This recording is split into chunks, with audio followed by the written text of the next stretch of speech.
You're watching Loudmouths. Welcome to Loudmouths, the great debate. I'm Chris Williamson, joined by Jeane, Coakley. And Jeane, with the draft quickly approaching, let's take a look at some of the biggest New York football busts in recent history.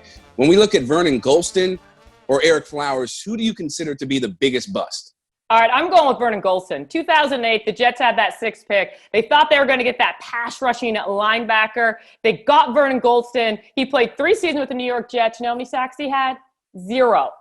3 seasons, 0 sacks. He was drafted to get to the quarterback. Jamal Adams, drafted in that number 6 spot. He's a safety, has 12.5 sacks for 3 seasons. So you got to say Vernon Gholston. He was the biggest bust ever, and he made $18 million doing nothing.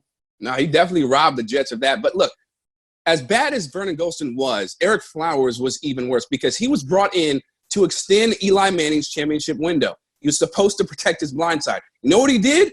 He gave up 19 sacks in the years that he was with the Giants.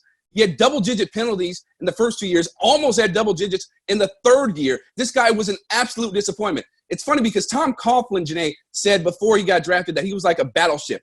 Well, he had as much mobility as a battleship when it came to that because he could not guard anybody. He could not defend any pass rusher. He was one of the worst disappointments for Giants history and also in the NFL.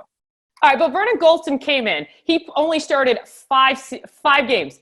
5 games. He was the number 6 pick. He couldn't do anything. He couldn't even stop a guy. I mean, he's like, all right, I'm not going to get to the quarterback. Why?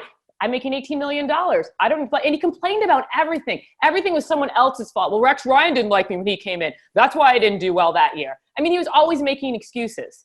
So was Flowers. He was making excuses as well. And the crazy thing with Flowers, he was so bad, Jeane. He was so bad, they had to move him to right tackle because he was that atrocious on the left side of the line. Both players robbed the Giants and the Jets of plenty of money. For Loudmouths, a great debate, I'm Chris Williamson. That's Jeane Coakley. Make sure to keep it locked here on SNY.TV.